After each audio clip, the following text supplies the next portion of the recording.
From the great storehouse of the ether, the human mind is constantly attracting vibrations which harmonize with that which dominates the human mind. Any thought, idea, plan, or purpose which one holds in one's mind attracts, from the vibrations of the ether, a host of its relatives, adds these relatives to its own force, and grows until it becomes the dominating, motivating master of the individual in whose mind it has been housed. Now let us go back to the starting point, and become informed as to how the original seed of an idea, plan, or purpose may be planted in the mind. The information is easily conveyed. Any idea, plan, or purpose may be placed in the mind through repetition of thought. This is why you are asked to write out a statement of your major purpose, or definite chief aim, commit it to memory, and repeat it, in audible words, day after day, until these vibrations of sound have reached your subconscious mind. We are what we are, because of the vibrations of thought which we pick up and register, through the stimuli of our daily environment. Resolve to throw off the influences of any unfortunate environment, and to build your own life to order. Taking inventory of mental assets and liabilities, you will discover that your greatest weakness is lack of self-confidence. This handicap can be surmounted, and timidity translated into courage, through the aid of the principle of autosuggestion. The application of this principle may be made through a simple arrangement of positive thought impulses stated in writing, memorized, and repeated, until they become a part of the working equipment of the subconscious faculty of your mind. Self-confidence formula first.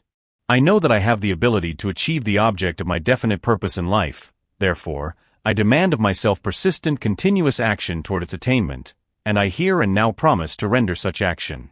Second, I realize the dominating thoughts of my mind will eventually reproduce themselves in outward, physical action, and gradually transform themselves into physical reality. Therefore, I will concentrate my thoughts for 30 minutes daily, upon the task of thinking of the person I intend to become, thereby creating in my mind a clear mental picture of that person. Third, I know through the principle of autosuggestion, any desire that I persistently hold in my mind will eventually seek expression through some practical means of attaining the object back of it. Therefore, I will devote 10 minutes daily to demanding of myself the development of self-confidence.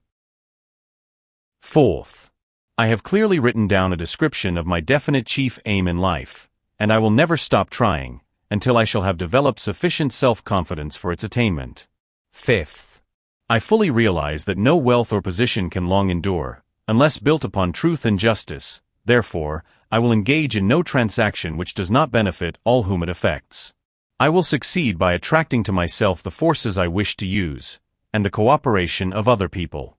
I will induce others to serve me, because of my willingness to serve others. I will eliminate hatred, envy, jealousy, selfishness, and cynicism, by developing love for all humanity, because I know that a negative attitude toward others can never bring me success. I will cause others to believe in me, because I will believe in them, and in myself.